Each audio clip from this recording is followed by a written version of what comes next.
لە چوارچێوەی بە دوواداچوون بۆ راپۆرتی دووەمی یاسای چاکسازی لەسەر بانکهێشتی لیژنەی دارایی و کاروباری ئابووری لە پەرلەمانی کوردستان، وەزیری دارایی هەرێم سەردانی پەرلەمانی کوردستانی کرد. هەر لە سەرەتای هاتنی بۆ نێوتەلاری پەرلەمان، وەزیری دارایی لە دەرگای پشتەوە چووە نێوتەلاری پەرلەمان بە مەشخۆی لە پرسیاری ڕۆژنامەوانان بوارد.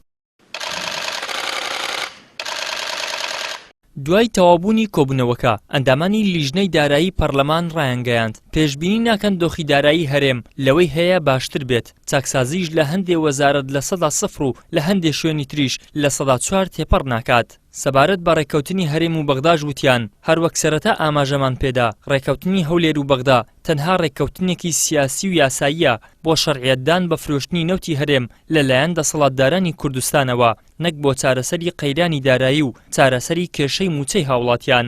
یاسای چاکسازی خواستێکی زۆر بچووکی ئەمڕۆی خەڵکی کوردستان و ئێمە لە بواری چاکسازیەوە و بەجێبەجێکردنی لە 100%شی دۆخی دارایی هەرێم بۆ جۆرە باش نابێت کە ئێمە هەمومان چاوەڕێیەکەین وە ڕێژەیەکی زۆر بچووک، چونکە چاکسازی گەورە ڕێشەیی گەورە لە بواری داهاتەکانە، لە نەوتایە، لە گومرگایە و گەڕانەوەی داهاتەکانە بۆ خەزێنی گشتی. ئەوەی ئێمە تێگەیشتین دۆخی دارایی هەرێم وەکو خۆیەتی و هەرەوەی کە سەرەتا چاوەڕوانیمان هەبوو لە ڕێکەوتنی هەرێم و بەغدا ئەوەیە کە ڕێکەوتنەکە بۆ جێبەجێکردن نییە بەڕاستی، هەردوو لە هەر لە بنەمایان نویستوە ڕێکەوتنێ بکەن بۆی دۆخی دارایی خەڵک باش بێ، هەم هەرێم هەم بەغدا.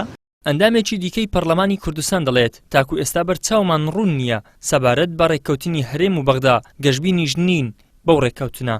ئەوەی کە ئێمە ئێستا حسابی لەسەرەکەی قسەی لەسەرەکەی مەسەلە دادپەروەریە، مەسەلە عەدالەتە لە دابەشکردنی پارە.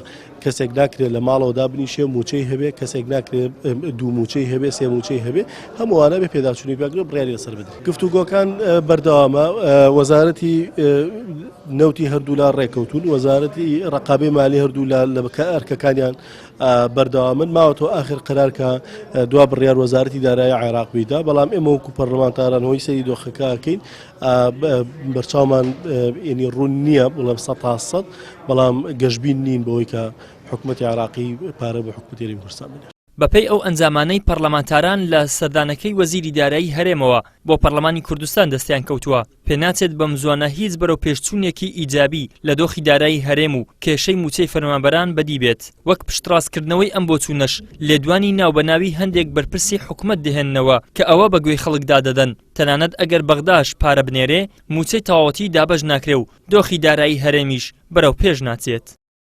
ئیدریس محەممەد، کەناڵی ئاسمانی پەیام، هەولێر.